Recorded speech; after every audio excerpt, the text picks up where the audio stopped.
तो dear student, आपका बहुत बहुत स्वागत है। आप देख रहे हैं मास्टर साहब और हमारा नाम है आयुष। तो स्टूडेंट, आज के इस वीडियो में आपको तत्पुरुष समास का रिवीजन कराने वाले हैं और साथ में क्वेश्चन बनाने का ट्रिक भी बताने वाले हैं। तो ये वीडियो आपके लिए बड़ा काम की चीज है, ठीक है। तो चलिए करते हैं स्टार्ट। उससे पहले एक जरूरी बात बताते हैं जो सभी स्टूडेंट आप सुन लेंगे। आप में से बहुत सारे ऐसे स्टूडेंट होंगे जो अपने लाइफ में पहली बार ही संस्कृत का समास पढ़ने आए होंगे। Yes sir. तो आप जो है डिस्क्रिप्शन में जो डिटेल लेक्चर है, वन शॉट लेक्चर, उसको जाके देख लीजिए, क्योंकि आज जो है रिवीजन कराने वाले हैं। तो रिवीजन का तो मतलब आप समझ ही रहे हैं कि क्वेश्चन करना बताएंगे। तो उससे पहले एक बार आप समास पढ़ लेंगे तो अच्छा रहेगा, ठीक। तो जाके आप डिटेल लेक्चर को देख लेंगे जो पहली बार ही समास पढ़ने आए हैं। और बाकी जितने भी स्टूडेंट वन शॉट वाला जो वीडियो देख चुके हैं उसी का नाम है डिटेल लेक्चर, वो इसी वीडियो में कंटिन्यू करेंगे, ठीक। तो चलिए अब स्टार्ट करते हैं। अब चलिए स्टूडेंट, आपको बताते हैं कि समास को करना कैसे है। तो जब आप बोर्ड का परीक्षा देने जाएंगे तो आपके जो अंकल जी हैं, अंकल जी मतलब जो बोर्ड अंकल है, वो इसी तरीके से क्वेश्चन पूछेंगे। कहने का मतलब है कि इसी तरीके से आपको क्वेश्चन दिया रहेगा और एमसीक्यू पैटर्न में समास आने वाला है, तो थोड़ा सा दिमाग लगा दीजिएगा, बन जाएगा। अब देखिए कैसे करते हैं समास को। तो सबसे पहले आपको यह पता करना है कि समास करना किसका है। तो जो भी के नीचे अंडरलाइन रहे या कुछ गाढ़ा टाइप से लिखा रहे, उसी का समास करना रहता है, ठीक। जैसे आप शादी में जाते हैं तो दूल्हा दुल्हन यूनिक लगते हैं, बाकी बात सब तो एक जैसे है। तो यहाँ पर जो भी यूनिक शब्द है उसी का समास करना है, जो भी अंडरलाइन वाला है। उसके बाद दूसरा काम आपको क्या करना है कि सबसे पहले ये पता करना है कि समास को तोड़ना है कि जोड़ना है। अब आप कहेंगे सर कैसे पता चलेगा। तो जब भी दो शब्द लिखा रहे, ठीक, तो समास जोड़ना रहता है। और जब भी एक शब्द लिखा रहे, यानी कि एक वर्ड लिखा रहे, तो समास को तोड़ना रहता है। जैसे कि यहां पर आप देखेंगे एक ही वर्ड है, यानी तोड़ना है। अगले क्वेश्चन में आप देखेंगे दो वर्ड है, यानी जोड़ना है। तो इस समास में क्या करना है सर, तोड़ना है। तो आप जो है यहां पर समझ जाएंगे कि तोड़ना है। उसके बाद तीसरा काम ये करेंगे आप कि इसका हिंदी समझेंगे। अब यहीं पे आपको दिक्कत होता है कि सर हिंदी कैसे समझे। जैसे यहाँ पे लिखा हुआ है वृक्षोपरि, तो अब आप जो है वृक्षोपरि का हिंदी सोचिए कि क्या है। अब आप कहेंगे सर हिंदी ही नहीं पता चलता है, कैसे बोर्ड एग्जाम में पता चलेगा। पता चल जाएगा। अगर आप सेमूसी बुक पढ़े होंगे तो पता चल ही जाएगा।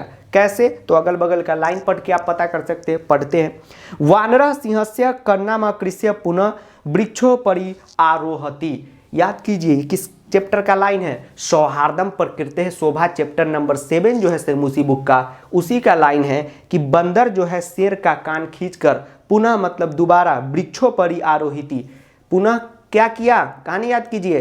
तो बंदर का कान खींच के दोबारा वृक्ष के ऊपर चढ़ गया, वृक्ष के ऊपर चढ़ गया, यानी वृक्षोपरि का हिंदी क्या हुआ, वृक्ष के ऊपर हुआ। तो हिंदी जानना जो है बहुत जरूरी है समास तोड़ने में, इसलिए पहले तोड़ने वाला ही बता रहे हैं, वृक्ष के ऊपर। हिंदी में कोई दिक्कत नो सर, हिंदी में दिक्कत है तो एक दो बार सेमूसी बुक पढ़ लीजिए, फुल सेमूसी इन वन वीडियो बना दिए, उसको देख लीजिए, काम हो जाएगा, ठीक। सेमूसी बुक आना जरूरी है, वृक्ष के ऊपर।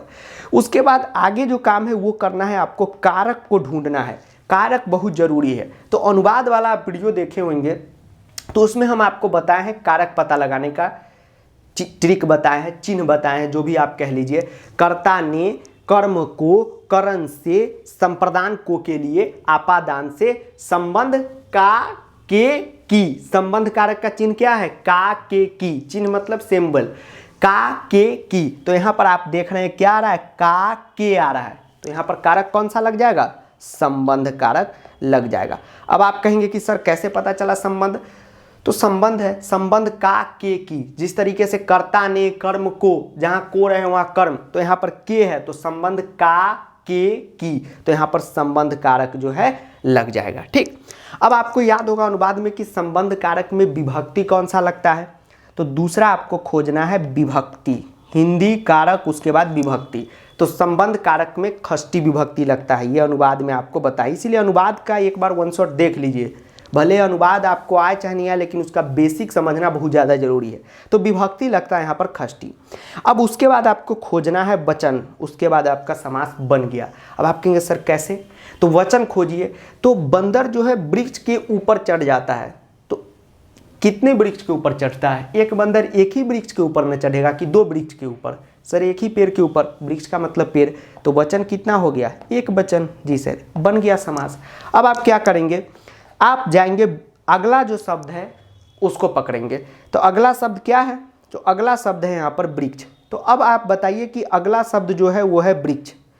अब वृक्ष का शब्द रूप होगा कि धातु रूप होगा, आप कहेंगे सर कैसे पता चलेगा, तो जितना भी दुनिया में काम है उसका होता है धातु रूप, जैसे पढ़ना, लिखना, ठीक है, जाना, आना, ये सब का धातु रूप होगा, क्योंकि ये काम है।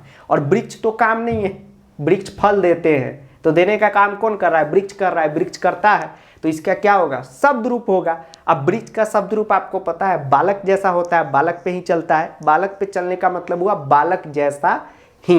तो आप जो है क्या करेंगे, बालक शब्द रूप में एक वचन षष्ठी विभक्ति में जाएंगे और वृक्ष का शब्द रूप को पकड़ के लाएंगे। तो आप जब बालक शब्द रूप में आएंगे एक वचन षष्ठी विभक्ति में, तो आप देखेंगे बालकस्य है, तो वृक्ष इसी पे चलता है, तो वो क्या हो जाएगा, वेरी गुड, बहुत सही, वो हो जाएगा वृक्षस्य। ठीक है, तो यहाँ पर अब वृक्ष जो है वो टूटेगा किस में, वृक्षस्य में टूटेगा। अब यही पकड़ लिया, आपका सीबीएसई में अनुवाद बन गया। अब आप देखिए किस ऑप्शन में आगे में वृक्षस्य है कि नहीं, तो पहला ऑप्शन में है नो सर, तो ये कट गया। दूसरा में है, तो अभी ये मुकाबला में चल रहा है कंपटीशन में। तीसरा में है नो सर, नहीं है, ये ख जो है आपका हो गया। तो यही है ट्रिक, ठीक, इलिमिनेशन मेथड जो अभी क्लास 10 मैथ में पढ़े ना, वही लगा लगा के बना लेंगे, हो जाएगा काम, ठीक है। और इसी तरीके से भी ढेर सारा क्वेश्चन कराएंगे, और ये सब जितना क्वेश्चन करा रहे बार बार बोर्ड में पूछा जाता है, ठीक है। तो ये ऑप्शन नंबर ख जो है सही हो गया। और इसको तो और डिटेल में पहले ही पढ़ा चुके हैं कि ऊपरी बाद में क्यों लगेगा, ठीक। तो वो डिटेल अगर जिनको जानना है वो डिटेल लेक्चर को देख लीजिएगा, कोई दिक्कत नहीं होगा। तो आप चलिए स्टूडेंट नेक्स्ट क्वेश्चन पे चलते हैं। तो एक तरीके से आपको हमने पूरा फिर से ही बता दिया, यस सर, तो समझ जाइए अब कैसे हुआ, क्योंकि सारा स्टेप यहाँ पर लिखा हुआ है, बिना स्टेप के कुछ भी नहीं बताएं। अब देखिए दूसरा क्वेश्चन है भयेन आकुलम। तो जब भी आपको तोड़ना हो तो थोड़ा हिंदी वगैरह आने की ज़रूरत है, लेकिन जब जोड़ना हो तो बहुत काम आसान हो जाता है। कैसे, तो पहला शब्द में का क्या करना होता है, विभक्ति को गायब कर देना रहता है। अब आप कहेंगे सर विभक्ति गायब कैसे करें, तो बड़ा इजी है, यहाँ पे लगा हुआ है भयेन, तो जो भी एक्स्ट्रा चीज़ है मेन शब्द का उसको हटा दीजिए। तो सर आप बताएं पहला जो शब्द है उसमें का जो भी एक्स्ट्रा चीज़ है उसको हटाना है। एक्स्ट्रा चीज़ मतलब विभक्ति को हटाना है। अब विभक्ति कैसे हटाएंगे, तो चलिए हटाते हैं। अभी भयेन है, किससे मिलता जुलता नाम है, तो आप कहेंगे सर क्या आप भी कह रहे हैं ये बालकेन से मिलता जुलता नाम है।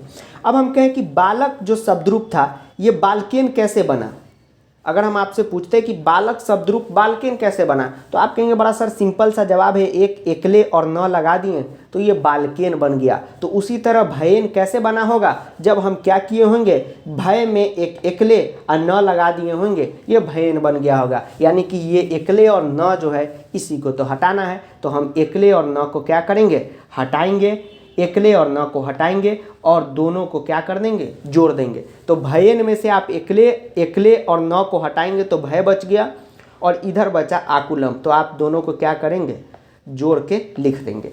लेकिन ध्यान रहे जब भी आप समास को जोड़ते हैं तो आपको यह भी चेक करना है कि कहीं वहाँ पे कोई संधि तो नहीं हो रही है, कहीं वहाँ पे कोई संधि तो नहीं हो रही है। अब ये कैसे पता चलेगा, ये पता चलेगा उच्चारण से। तो कैसे सर, तो आपको भय का उच्चारण करना है। तो भय का उच्चारण करें, लास्ट में क्या आता है, तो भय सर यहाँ आता है, बिल्कुल गलत। संधि में आपको बताए हैं कि उच्चारण में लास्ट में देखिए कि मुंह से क्या निकल रहा है, भय, भय, य के बाद अ निकल रहा है, देख रहे हैं, यह के बाद क्या निकल रहा है, अ निकल रहा है। मतलब यहाँ पे लास्ट में क्या है सर, अ है, जो एक समझ सकते हैं छुपा हुआ है। जैसे 1x तो हम नहीं लिखते लेकिन है ना 1 है, यस सर, तो उसी तरीके से ये छुपा हुआ है। और इधर से आ गया आ, ठीक। तो अब जब भी ऐसा कंडीशन होता है, ऐसा कंडीशन होता है कि अ के बाद आ जाता है, तो ये दोनों मिलके जो है आ ही बन जाता है। अच्छा सर, तो सर ये तो समझ गए कि भय का जब हम उच्चारण करते हैं तो भय अ आता है। पहले हमने सर विभक्ति गायब कर दिया, ये तो आसान था जी सर। उसके बाद इसका उच्चारण कर रहे हैं तो अ आ रहा है, अब फिर यहाँ पर सर आ रहा है, तो अ प्लस आ मिलके आ बन गया। ये बताएं कौन रूल से, तो ये आपको संधि में पढ़ना है। संधि में एक संधि होता है जो क्लास 9th में पढ़ना था, लेकिन थोड़ा 10th में भी जानना रहता है। संधि में बता दिए, दीर्घ संधि उसके रूल के हिसाब से होता है। तो अभी उतना ज़्यादा डिटेल में नहीं जाइए, बस ये ध्यान में रखिए 4 चीज़ कि कभी भी अ प्लस आ आए आपको समास में तो दोनों मिलके आ हो जाता है। कभी भी आपको अ प्लस अ रहे तो भी मिलके आ हो जाता है। अगर आपको आ प्लस अ रहे तो भी मिलके क्या हो जाता है, आ हो जाता है। यानी जब भी अ आ का कॉम्बिनेशन बने तो वो मिलके आ हो जाता है। और ये आ हट के एक डंडी लग जाता है, ये रूल है। तो आ हट के क्या लग जाएगा, एक डंडी लग जाएगा। तो आपको क्या काम करना है, यहाँ पर भय लिख देना है और आकुलम में का ये आ हटा दीजिए, डंडी ये वो लगा दीजिए, कुलम बन गया। जैसे विद्या जोड़ आलय विद्यालय बनता है आ गायब करके, सेम उसी तरह भयाकुलम बन गया। अब देखिए भयाकुलम कहाँ है, यहाँ पर है, तो ऑप्शन नंबर ख सही हो गया। क्या बताएं, सबसे पहले विभक्ति गायब करना है और दोनों को जोड़ देना है। तो जैसे हम भय और आकुलम को जोड़ने आएंगे तो अ और आ का दोनों का नैन मटक्का हो जाएगा। ठीक है, अब दोनों का नैन मटक्का का मतलब यह है कि एक डंडी लग जाना दोनों को गायब करके। तो यहाँ का आ गायब कर दिए और भय इधर का तो विभक्ति पहली गायब है और इसमें एक डंडी लगा दिए, बन गया। चलिए अब तीसरे पे चलते हैं। उसके बाद तीसरा जो है वो है क्षेत्रस्य कर्षणम। तो आपको हमने क्या बताया कि पहले पता करना है समास जोड़ना है कि तोड़ना है। तो सबसे पहले ये पता कीजिए कि समास को जोड़ना है कि तोड़ना है। तो यहाँ पे 2 शब्द आपको दिख रहा है, मतलब समास को ब्रेक करना है, समास को तोड़ना है। गलत, 2 शब्द आपको दिख रहा है मतलब समास को जोड़ना है।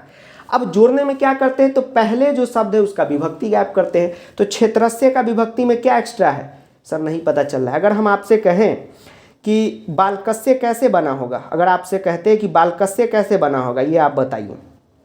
अगर आपसे कहते हैं कि बालकस्य कैसे बना होगा, आप बताइए बालकस्य कैसे बना होगा। तो आप कहेंगे सर बालक में हमने एक्स्ट्रा आधा स और यहाँ लगा दिया, बालकस्य बन गया। यही तो है, बालकस्य कैसे बना, तो बालक में आपने क्या किया, आधा स और यहाँ लगा दिया। तो उसी तरीके से क्षेत्रस्य कैसे बना होगा, तो आपने क्या किया, क्षेत्र में आधा स यहाँ लगा दिया। तो जिसको अब क्या करना है, हटाना है। तो इसको हम हटाएंगे और दोनों को जोड़ देंगे। लेकिन जोड़ने आएंगे तो फिर वही तरीका है, उच्चारण कर लीजिए।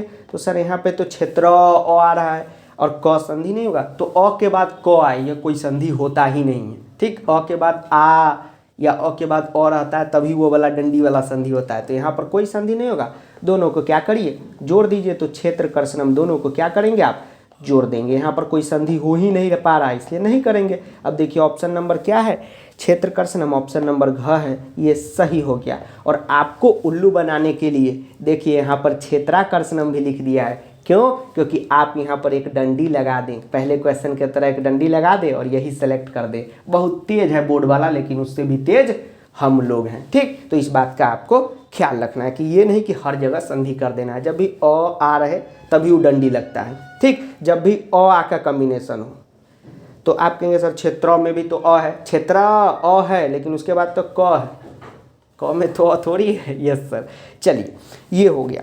अब है उसके बाद आता है ये आपको, अब देखिए तोड़ने वाला में हिंदी शब्द का याद रहना बहुत ज़्यादा जरूरी है। जैसे आप यहाँ पर देखेंगे, यहाँ पर शब्द है बाष्प्यान माला संधावती। तो बाष्प्यान माला मतलब क्या हुआ बताइए। ये चैप्टर नंबर 1 सूचि पर्यावरणम का है। कभी कहे हुए बाष्प्यान माला संधावती। बाष्प्यान माला का क्या हुआ, रेलगाड़ियों की। ठीक, बाष्प्यान माला मतलब क्या हुआ, रेलगाड़ी। यस सर, तो रेलगाड़ियों की संधावती मतलब रेलगाड़ी दौड़ रही है। ठीक है, तो यहाँ पर बाष्प्यान माला का मतलब क्या हो गया, रेलगाड़ियों की। याद कीजिए वो श्लोक सूचि पर्यावरणम का, रेलगाड़ियों की अनंत पंक्तियां। पूरा लाइन यहाँ नहीं लिखा, लेकिन पूरा लाइन क्या है, रेलगाड़ियों की अनंत पंक्तियां। तो रेलगाड़ी की, रेलगाड़ी की, रेलगाड़ी की, तो इसका हिंदी क्या बन जाएगा, रेलगाड़ी की, रेलगाड़ी की। तो सर आप तो बोले अनंत पंक्तियां, अनंत पंक्तियां का यहाँ पे नहीं लिखा है तो उससे कोई मतलब नहीं, हमको बस चिन्ह मिल गया उसी से काफ़ी है। उसके बाद दूसरा काम, तो आपको क्या करना है, कारक ढूंढना है। अब आप कारक ढूंढिए तो आप देखेंगे रेलगाड़ियों की, तो कर्ता ने, कर्म को, करण से, संप्रदान को, के लिए, आपादान से, संबंध का, के, की, यहाँ पे संबंध कारक लगेगा, यानी कि कौन सा विभक्ति, यानी कि षष्ठी विभक्ति लगेगा, षष्ठी विभक्ति। और एक बात बताइए वचन क्या होगा, तो आप कहेंगे सर एक वचन, बिल्कुल गलत। क्योंकि कभी जो है बता रहे हैं कि रेलगाड़ियों की अनंत पंक्तियाँ चल रही है, तो कोई एक ही रेलगाड़ी के बारे में कभी हमला नहीं किए थे कि शहर में, कभी बताए थे ना कि शहर में सैकड़ों मोटर गाड़ियाँ जो है ऐसे ही चल रही हैं, ठीक है, धूम मचाते हुए चल रही है। तो कोई एक खास मोटर गाड़ी के बारे में बताए थे नहीं, सबके बारे में बताए थे, ठीक, सभी रेलगाड़ी के बारे में बताए थे। तो यहाँ पर क्या हो जाएगा, वचन बहुवचन हो जाएगा। अब आप सिंपल क्या करेंगे, शब्द रूप में जाएंगे और क्या करेंगे, रेलगाड़ी तो कोई काम नहीं है, इसका शब्द रूप होगा, धातु रूप तो होगा नहीं। तो आप बहुवचन षष्ठी विभक्ति में जाएंगे तो आप देखेंगे कि शब्द रूप में क्या है, बालका नाम है, ठीक है। तो यहाँ पर बालकस्य नहीं कीजिएगा क्योंकि एक रेलगाड़ी के बारे में कभी नहीं, बहुत सारे रेलगाड़ी के बारे में बताएं। तो बहुवचन में है बालका नाम, तो ये भी हो जाएगा आपको वाष्पया नाम, ठीक। तो पहला जो है वो शब्द जो है वाष्पयान और माला, ये दो शब्द है, वाष्पयान अलग है, माला अलग है। तो पहले शब्द में ही हम क्या करते हैं, ऐड करते हैं विभक्ति, तो ये हो जाएगा वाष्पया नाम। तो आप कहेंगे सर अंतिम में म तो नहीं लिखा है, तो ये अनुस्वार लिखे या म लिखे, दोनों एक ही बात है, आपको कंफ्यूज करने के लिए ऐसा किया गया। इसको आप इस प्रकार से भी लिख सकते हैं। तो आप देखेंगे पहले में है वाष्पयानेषु, तो ये तो गलत हो जाएगा, वाष्पयानेभ्य, तो ये तो महा गलत हो जाएगा, बच गया वाष्पयानाम माला, तो ये जो है सही हो गया। बाकी बात पीछे वाला उसी तरीके से लिखा जाता है, ठीक है। चलिए ये हो गया। अब आपको बताते हैं अगला बताते हैं, ठीक है। तो इसी तरीके से बनता है, कोई भी स्टेप नहीं छोड़ रहे, अगर आप स्टेप छोड़ेंगे तो फिर नहीं बनेगा। अब देखिए यहाँ पे क्या है, राजपुत्र है, ठीक है। तो राजपुत्र है, तो यहाँ पर आपको क्या करना होगा, इसका हिंदी समझिए। तो राजपुत्र का मतलब क्या हो गया, अभी आपको बताए नहीं बताए थे, समास के लेक्चर में भी बताए थे, राजा का बेटा। और ये लाइन किससे लिया गया हुआ है, बुद्धि बलवती सदा से लिया गया है। तत्र राज सिंह नाम राजपुत्र अवस्थी सम, वहाँ पे राज सिंह नाम का राजा का बेटा रहता था। तो राजपुत्र का हिंदी क्या होता है, राजा का बेटा। तो इसका हिंदी क्या बनेगा, राजपुत्र का राजा का बेटा, राजा का बेटा बनेगा जी सर। अब राजा का बेटा बनेगा, अब कारक क्या हो, उसके बाद क्या करना है, हिंदी खोजने के बाद कारक का पता लगाना है। तो कर्ता ने कर्म को करण से, संप्रदान को के लिए आपादान से, संबंध का के की, तो यहाँ का आ गया, यानी कारक जो है संबंध है, संबंध है और विभक्ति लगेगा षष्ठी। क्लास 10th में आपको षष्ठी विभक्ति का भरमार एग्जाम्पल मिलेगा, इसलिए कोई टेंशन नहीं लेना है। कभी कंफ्यूज हो तो षष्ठी आराम से लगा दीजिए, कभी कंफ्यूज अगर आप हो जाए तो, ठीक है। संबंध लगेगा। अब राज सिंह जो है कौन था, बुद्धिमती का हस्बैंड था, तो बुद्धिमती का एक ही हस्बैंड न था, यस सर। तो वचन क्या लगेगा सर, वचन जो है एक वचन लगेगा। अब आपको क्या काम करना है, राजा का पर्सनल अलग शब्द रूप होता है, बालक पे नहीं चलता है। क्यों, अरे राजा, राजा का उच्चारण कर रहे हैं तो अंत में आ रहा है, यस सर। अब बालक में तो अ ही आता है, तो ये आकारांत है, वो अकारांत है, तो दोनों सेम नहीं, राजा का पर्सनल शब्द रूप होता है, ठीक। तो आप राजा शब्द रूप में जाएंगे, षष्ठी विभक्ति एक वचन में आप जाएंगे तो आपको मिलेगा राज्ञ। अब बाकी बात जो है उसी तरीके से पुत्र जो है लिख दीजिएगा। अब देखिए कहाँ है, तो यहाँ पर जो है, यहाँ ऑप्शन नंबर क जो है ये सही हो गया। तो यही था स्टूडेंट तत्पुरुष समास का रिवीजन ट्रिक, जो भी कह लीजिए स्टूडेंट, यही था तत्पुरुष समास का रिवीजन प्लस ट्रिक, और पूरा रिफ्रेश आपका हो गया होगा, ठीक। और जिनको भी नहीं समझ में आए, अब पहली बार ही पढ़ने आए हैं समास, तो रिवीजन करके ही कैसे समझ आ जाएगा, आप खुद समझ सकते हैं। इसलिए डिटेल वीडियो को आप देख लीजिएगा और देखिए, मेहनत कीजिए। अभी जो है यहाँ पर तो घड़ी नहीं है, आपको दिखा देते कि अभी बज रहा है रात के 1, और जो बच्चे पहले से हमको जानते हो उनको पता होगा कि कितना हम जोश में पढ़ाते हैं। तो सर अभी जोश कम है क्या, ऐसा नहीं है, अभी रात का टाइम हो रहा है तो किसी को कोई डिस्टर्ब ना हो, इसलिए शांति से आप लोगों के लिए ट्रिक वीडियो बनाए जा रहे हैं, इसलिए वॉइस लो करके बना रहे हैं। तो हम जब खड़ा होकर मेहनत कर सकते हैं तो आप भी कर सकते हैं, ठीक, आप भी मेहनत कर सकते हैं। और अभी आपका एग्ज़ाम चल रहा है, हमारा खुद एग्ज़ाम है, जो मुजफ्फरपुर के रहते होंगे उनको पता होगा कि अभी मुजफ्फरपुर यूनिवर्सिटी में एग्ज़ाम चल रहा है, तो वो भी एग्ज़ाम हमको सुबह में देने जाना है। अब अभी वीडियो आपका काटेंगे, अब फटाफट जितना पढ़ें उन सबको रिवीजन देंगे, एग्ज़ाम में पहुँचेंगे, फिर वहाँ से 12 बजे आएंगे, अब वीडियो बना देंगे अव्ययीभाव समास का। तो जब हम मेहनत कर सकते हैं, हम भी इंसान हैं, हम भी भगवान ने हमको बनाए, आपको भी बनाए हैं, सबको भगवान बनाए, सब में शक्ति है, बस उसको लगाइए और एग्ज़ाम के लिए एकदम तैयार रहिए, ठीक है। तो चलिए मिलते हैं अगले वीडियो में, थैंक यू।